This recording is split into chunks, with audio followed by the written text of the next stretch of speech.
बहुत सारे बच्चों को ये प्रॉब्लम होती है जबकि उनके प्रिपरेशन बहुत अच्छी है, रिवीजन भी बहुत अच्छे से की हुई है, लेकिन जब भी पेपर हाथ में आता है एग्ज़ाम हॉल में बैठते ही ब्लैंक आउट हो जाता है। ऐसा लगता है कुछ नहीं आता है और पेपर हाथ में आता है आते ही और ज़्यादा लगने लगता है।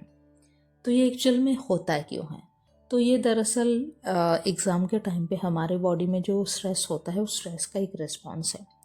तो हमारा जो प्रीफ्रंटल कॉर्टेक्स पार्ट है ब्रेन का, वो पार्ट रिस्पॉन्सिबल होता है हमारी जो मेंटल प्रोसेसेस है, जो थिंकिंग है, जो कॉग्निटिव प्रोसेसेस है उनके लिए। तो बॉडी में जब भी स्ट्रेस होता है तो ये जो प्रोसेस है थोड़ा स्लो हो जाता है। तो ये थोड़ा टाइम के लिए होता है, लेकिन फिर भी आपको ये चीज़ें याद रखनी है कि शुरू में एग्ज़ाम हॉल में बैठते ही आपको सीधा पेपर लिखना नहीं है। पहले आप सीधी होकर बैठ जाए और डीप ब्रीदिंग करें थोड़ा टाइम, ऐसे 2-3 मिनट आप सांस के ऊपर फोकस करें, सांस अंदर बाहर आ रही है इन चीज़ पे फोकस करें। इससे क्या होता है कि आपकी जो नर्वस सिस्टम है वो काम हो जाती है और आपके बॉडी में जो स्ट्रेस है वो भी कम होता है और आप मतलब काम फील करते हो, एकदम रिलैक्स्ड फील करते हो। तो सबसे पहले ही आपको थोड़ा सा पॉज लेना है। पेपर आ गए, ठीक है, बाकी बच्चे लिख रहे हैं, ठीक है, अब थोड़े टाइम के लिए पॉज हो जाओ, ब्रीदिंग करो और ब्रीदिंग पे फोकस करो। उसके बाद अगर ऐसा पेपर पढ़ के लग रहा है कि कुछ नहीं आ रहा है तो ऐसा करो कि डायरेक्ट आंसर शीट में लिखो मत। जो क्वेश्चन पेपर है उसके मतलब क्वेश्चन पेपर पे वैसे लिखना मना है, तो मैं कहूँगी जो रफ पेज है वहाँ पे हर एक क्वेश्चन में थोड़ी बहुत चीज़ें तो आती होंगी ना, रिलेटेड, कुछ भी रिलेटेड आपको आता होगा, उस चीज़ को आप लिखो। मतलब पॉइंटर्स में आप लिख के रखो थोड़े थोड़े 1-2 शब्द में कि इस एग्जाम क्वेश्चन का ऐसा आंसर है, ऐसे लिखना है, ये सारी चीज़ें ये करो। उसके बाद तीसरी बात है कि मैं इस चीज़ को सजेस्ट नहीं करती हूँ, बट एक्सट्रीम सिचुएशन है, नहीं आ रहा है, तब करो कि जो क्वेश्चन आपको बहुत अच्छे से आता है उसको पहले लिखो। इससे क्या होता है, कॉन्फिडेंस बिल्ड होता है।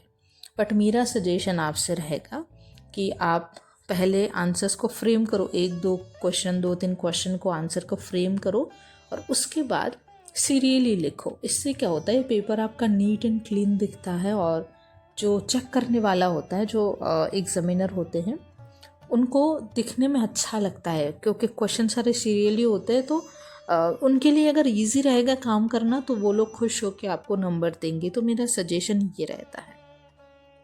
अब इसके बाद भी अगर नहीं आता है तो ठीक है, आपको जो अच्छे से आता है उसको पहले लिखो। इससे आपका कॉन्फिडेंस बिल्ड होगा और कॉन्फिडेंस बिल्ड होते होते आपको लगेगा कि हाँ अब चीज़ें याद आ रही है तो आप अच्छे से लिख पाओगे।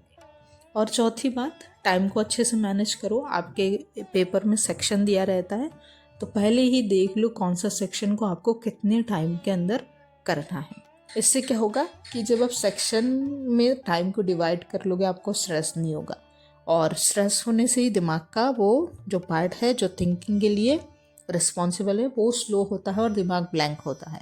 इसलिए याद रखना, चीज़ों को मैनेज अच्छे से करो, टाइम को अच्छे से मैनेज करो, सेक्शन वाइज टाइम को डिवाइड करो। इससे स्ट्रेस नहीं होगा, और स्ट्रेस नहीं होगा तो जो प्रीफ्रंटल कॉर्टेक्स है वो अच्छे से काम करेगा और दिमाग फास्ट रहेगा।